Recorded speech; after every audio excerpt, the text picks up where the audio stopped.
Hey, you, dummy, pay attention, because I destroyed these picks last year. Chris Sale won NL Cy Young, Shota Imanaga was an all-star, Bryan Woo had a 2.89 ERA, and Ryan Walker stole the Giants' closer job.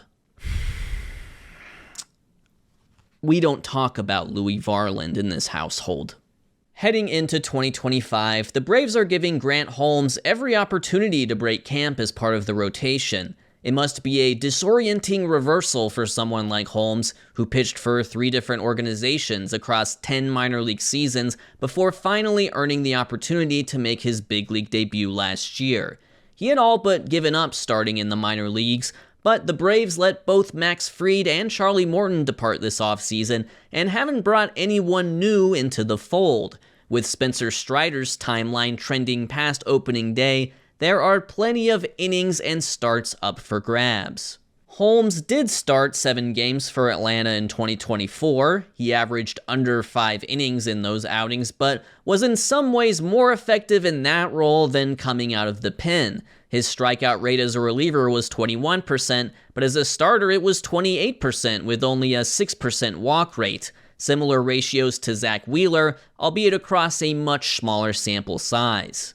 His repertoire is admittedly weird, and the pitch grading metrics like Stuff Plus aren't exactly electrifying. Holmes offers a lot of variation in terms of vertical movement, just not so much horizontal movement, but his 4-seam slider and curveball were all firmly positive in terms of run value last year. So, heading into 2025, why not believe this minor league journeyman can be a major league success? It would be quite the story for the 29-year-old righty. The Braves successfully converted Reynaldo Lopez from reliever back to starter, and I would really like it if Grant Holmes is next. From one pitcher with opportunity to one seemingly without it, a year ago, Bobby Miller had the world at his fingertips. Coming off an electric rookie season in 2023, he would have been a very boring pick for pitcher I like because, duh, he was a former highly touted prospect, throwing triple-digit fastballs for the Dodgers, and already had a good season under his belt. But to say he struggled in 2024 would be putting it lightly. He was dreadful. Miller started well enough with 11 strikeouts and 6 scoreless innings in his season debut, but after multiple injuries and demotions to AAA, he finished with an ERA of 8.52 in 13 big league starts. By many measures, he was the worst pitcher in Major League Baseball. And now, coming into 2025, he is on the outside looking in on the Dodgers rotation. Tony Gonsolin and Dustin May are back from injury, and given recent acquisitions, it's not hard to imagine a mouth-watering 6-man rotation of Ohtani, Snell, Yamamoto, Glasnow, Kershaw, and Sasaki by the end of May. No room for Bobby Miller in that case, but the Dodgers' approach to pitching is inherently risky. Excluding openers, 11 pitchers started for them last year. Injuries are all but guaranteed at some point. Injuries are also a likely explanation for Miller's struggles. He pitched through both knee and shoulder troubles. If he's good to go this year, then his 2024 might just be the ultimate outlier mulligan. Buy now while the stock is low. I like Bobby Miller. He's still a 6'5", 25-year-old with electric stuff. He will kick down the doors and make an opportunity for himself. These pitchers I like are brought to you by the Foolish Baseball Patreon, where I post monthly exclusive content, and I just posted a video exclusive for patrons, 6 bonus picks for 2025. It's in the exact same format and style as the video you're watching now, so head on over there to see that. For a $5 a month pledge, you can get access to that as well as work-in-progress updates, just everything I'm working on. Here's mine from early February. I also do Patreon-exclusive video Q&As. They're usually an hour to an hour and a half long, and I answer questions like John Boy, Sir John Boy. The next one will be in early March, so go ahead and join and pledge. Just kind of see what's on there and decide if you want to continue supporting what I do. Thank you very much. This is the one I'm most sure about. I've been monitoring the situation for almost 2 years and had this pick earmarked since last September. 2025 will be the year of Kris Bubic. But first, let's rewind to 2023. Bubic was entering his fourth big league season, but had never really impressed for the Royals. His first 2 starts of that year were brilliant. 13 strikeouts in 11 innings and just 2 runs allowed. He looked like a completely different pitcher. But his velocity was down in his 3rd start, and that ended up being his final appearance of the year as he underwent Tommy John surgery. When he returned last July, he thankfully looked like the Bubic that was dealing before his breakout was rudely interrupted. The Royals' rotation was both effective and healthy all throughout 2024, so Bubic came out of the bullpen even though he was rehabbing as a starter in the minors.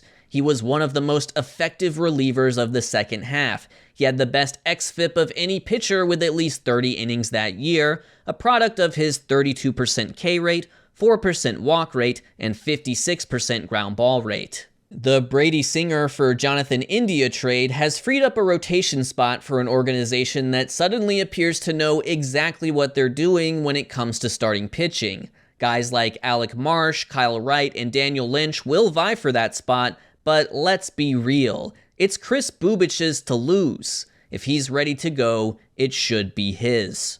And with that comes a perfect storm. The Royals' success with starters combined with Bubic's smooth progression from Tommy John to bullpen to back in the rotation.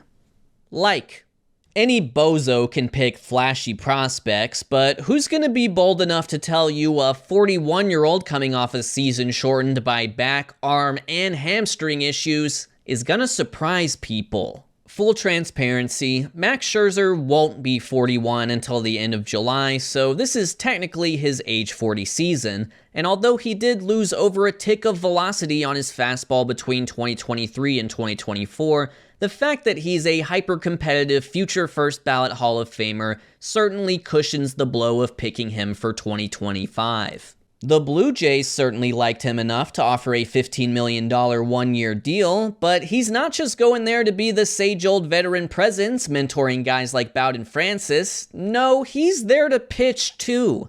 Considering how brutal his 2024 season with the Rangers was, it speaks to his still intact abilities that he finished with an ERA under 4 in 9 games started. He had a late start due to off-season back surgery after toughing it out in the playoffs, then dealt with thumb issues upon his return, followed by shoulder fatigue before a hamstring strain ended his season early. And yet, some of his offerings were still as Scherzer-y as ever. His swinging strike rate on his slider was 27%, putting him in the 98th percentile. His penchant for pitchability remained as well, locating 48% of his pitches in the strike zone shadow, one of the best marks among starters. It really is a good situation for Scherzer. The Blue Jays have a solid rotation with or without him, and they've just upgraded their defense up the middle by acquiring Andres Gimenez. I like Max Scherzer for 2025. I think he has more in the tank than people are giving him credit for. Wait, so the Rangers traded their first baseman Nathaniel Lowe for a reliever with a 4.22 ERA last year? It helps when that reliever in question, Robert Garcia, has 5 years of team control left while Lowe has 2. And with a FIP of 2.38 to his 4.22 ERA, Garcia had the 6th largest differential in MLB last season among pitchers with at least 50 innings. For Garcia, the move is appealing because he transitions from being a 7th-inning guy in Washington to a potential 9th-inning role in Texas. His main competition appears to be Chris Martin, another excellent strike-throwing reliever, but Garcia may fit the prototypical closer role more with his higher swinging strike rate. What I like about Garcia is that he's able to get swings and misses in the zone while coaxing hitters to chase outside of it. His best performing pitch last year was his changeup, which he threw 295 times to righties and 0 times to lefties, though he didn't produce major splits, as both lefties and righties had around a 600 OPS against him in 2024. His repertoire is rounded out by his four-seam fastball and slider, so he has a legit three-pitch mix, and although the pitch data doesn't reveal anything remarkable about his stuff, the video shows a deceptive delivery as Garcia keeps the ball hidden from the batter's view for longer than most. I like Garcia to succeed in a higher leverage role with the Rangers in 2025. Not saying he's going to be the closer right away, but there will be save opportunities for him that might not have been there with the Nats. So there you have it, 5 pitchers I like for 2025. Bet your entire life savings on these guys doing well. This is gambling advice. This is gambling advice, and you should lose all your life savings and blame me.